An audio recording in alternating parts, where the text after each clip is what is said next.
Peuple de Dieu, shalom, de partout où vous nous suivez, paix et grâce de la part de notre Seigneur Jésus-Christ soit votre partage. Nous allons devoir prier pour commencer cette émission.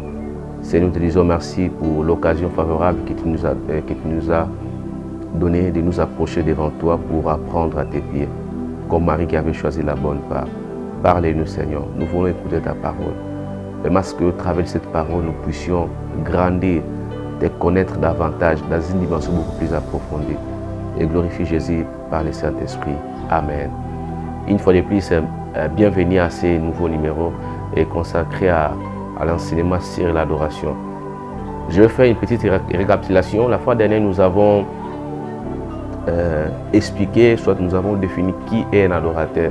Nous avons dit un tas de choses, mais je n'ai pas assez de temps pour y revenir. Mais je vais tout simplement, juste en passant, dire deux petites choses concernant qui est un adorateur par rapport à ce que nous avons vu la fois dernière. Nous avons dit, un adorateur, au fait, c'est la personne qui accepte volontiers de mettre sa vie à la disposition de Christ. C'est ce qu'on appelle un adorateur. Nous avons donné un texte de Galates chapitre 2, verset 20, où je paraphrase les versets. Paul dit, je t'ai crucifié avec Christ, si j'ai vu, c'est plus moi qui vis, c'est Christ qui vit en moi. Et nous avons dit aussi, un adorateur, c'est qui? Un adorateur, c'est l'admirateur du grand roi. C'est la personne qui accepte d'admirer le grand roi. Il est en train de contempler la beauté de son Seigneur. Nous avons donné un texte de Psaume 45. Là, il s'agit du fils de Corée. Et aujourd'hui, nous allons toujours continuer avec la même thématique. Nous aurons exploité la deuxième partie concernant qui est un adorateur. Qui est un adorateur? Un adorateur, c'est aussi un assoiffé de Dieu. Je disais, un adorateur, c'est aussi un assoiffé de Dieu.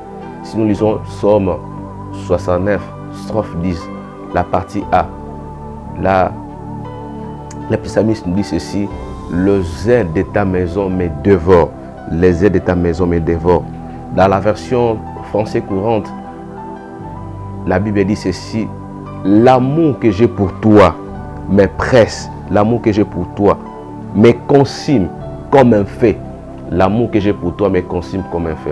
Lorsqu'on est un adorateur, c'est-à-dire, c'est une personne qui est tellement débordée de l'amour de Dieu. C'est une personne dont l'amour de Dieu le presse, le consume au-dedans de lui. Il ne peut pas rester calme, tranquille. Donc pour lui, il vit pour aimer le Seigneur. Et dans sa manière de vivre, on sent que cette personne, il aime le Seigneur. Il est même prêt à mettre sa vie en péril pour la cause du Seigneur. Nous connaissons bien l'histoire dans l'Ancien Testament.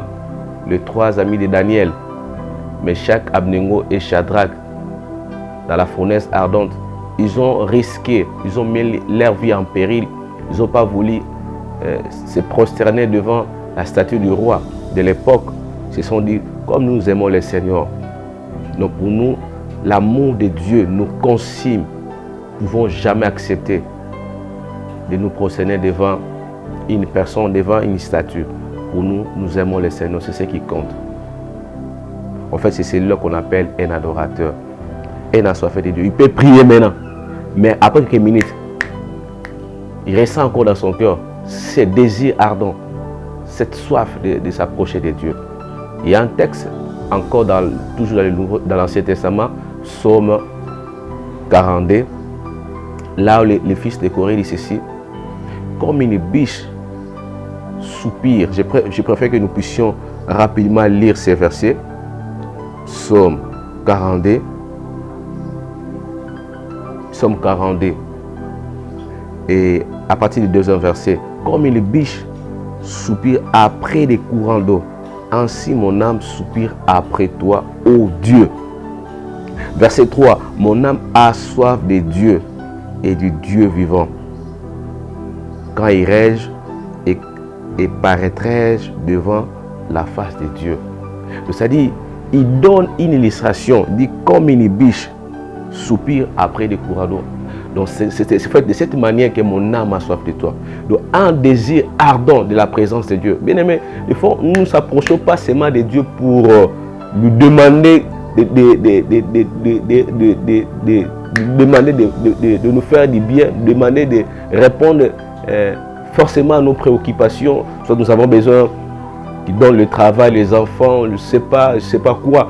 Mais nous approche aussi parce que nous avons besoin d'être en intimité avec lui. C'est lui qu'on appelle un adorateur. Il s'approche de parce qu'il a besoin tout simplement d'être dans la présence de Dieu, de demeurer dans sa présence. Alléluia. Qui est un adorateur? Un adorateur, c'est aussi la personne qui reproduit les caractères de Dieu. C'est celui-là qu'on appelle aussi un adorateur. Donc pour lui, ce qui nous préoccupe, c'est de reproduire les caractères de Dieu. Nous l'avons dit dans nos premières émissions.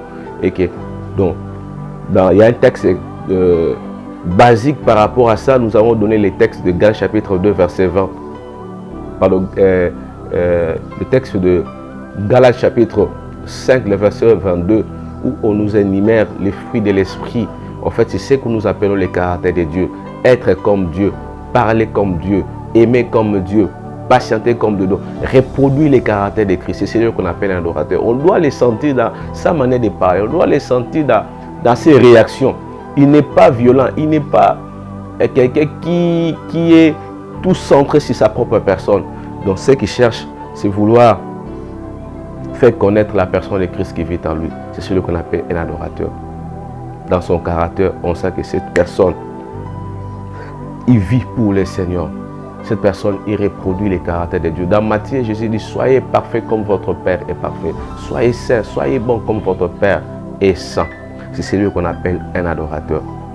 Et la dernière des choses, pour chuter, concernant cette thématique qui est un adorateur, nous dirons aussi, un adorateur est qui? Un adorateur, en fait, c'est aussi la personne qui fait de son corps l'habitation de Dieu, qui fait de son être l'habitation du Saint-Esprit. Il est écrit, ne savez-vous pas que vos corps sont les temples du Saint-Esprit? En fait, son corps, son être, il fait de cela l'habitation de Dieu. En fait, il est comme le porteur de la présence de Dieu. Nous savons, dans l'ancienne alliance, les enfants d'Israël, ils avaient l'arche de l'alliance, et l'arche de l'alliance symbolisait, représentait la présence de Dieu. Et dans le Nouveau Testament, un adorateur, en fait, c'est un porteur de la présence de Dieu. Lui-même, il est comme étant une arche d'alliance. Au travers de lui, on sent que la présence de Dieu est connue de partout. Lorsqu'un adorateur arrive dans un endroit, de façon automatique, la présence de Dieu, l'atmosphère céleste est là. Parce que l'admirateur, le grand roi, l'admirateur du grand roi est là. Qui est un adorateur? L'adorateur, c'est aussi l'ami de Jésus, un ami de Dieu. C'est celui qu'on appelle un adorateur. Jésus dit à ses disciples, désormais je ne vous appellerai plus esclaves, parce que esclave, le maître ne fera pas connaître tout de lui. Mais désormais, je vous appellerai qui ami, parce que je vous ai fait tout connaître. C'est celui qu'on appelle un adorateur. Un adorateur, c'est un ami de Dieu. Il entre dans l'intimité de Dieu. Là, personne peut entrer en intimité avec le Seigneur, mais lui entre en intimité avec Dieu. Dieu lui révèle ses desseins, ses plans. Vous imaginez, si nous lisons dans Genèse, chapitre 18, l'histoire d'Abraham.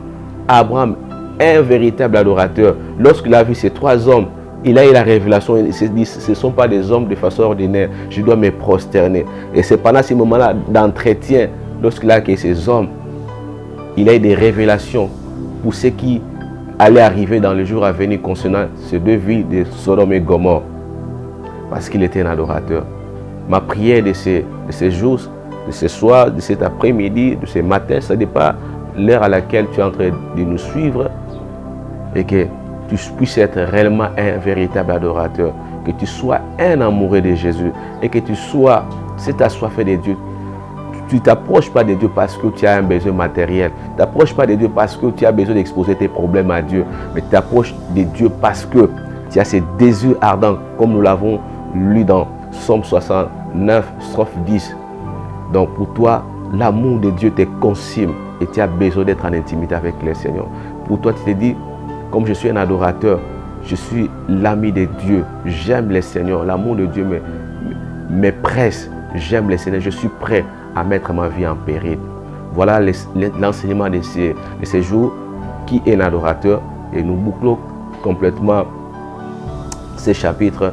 Et au prochain numéro, nous verrons ce que le Seigneur va nous donner comme message, toujours dans le cadre lié à l'adoration, soit lié à la louange pour bénir les peuples de Dieu. Nous voulons prier. Seigneur, merci pour ces messages que tu as permis à ce que ton peuple puisse en bénéficier, que ces messages puissent transformer la vie, le cœur de ton peuple.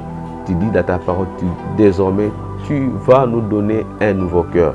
Tu vas enlever le cœur de pierre et tu vas remplacer là par un cœur de chair. Merci de transformer le cœur de chacun de nous pour nous donner des cœurs de chair, des cœurs prêts à aimer le Seigneur, des cœurs prêts à se mettre en péril, à mettre nos vies en péril pour le Seigneur parce que nous l'aimons. Des cœurs prêts qui seront prêts à méditer régulièrement la parole de Dieu, d'avoir assez de temps pour la prière. Seigneur, aide-nous de devenir tes amis, de faire ce que toi tu nous recommandes. C'est alors que nous serons appelés tes amis, de faire de tout notre être arche de ta présence, d'être le porteur de ta présence. Bénis cette parole, bénis ceux qui nous ont suivis dans le nom de Jésus. Amen. Merci pour vous qui nous avez suivis. Continuez à vous abonner et partagez en même temps les liens afin que ce message qui vous a béni puisse aussi également bénir d'autres personnes. Shalom chez vous.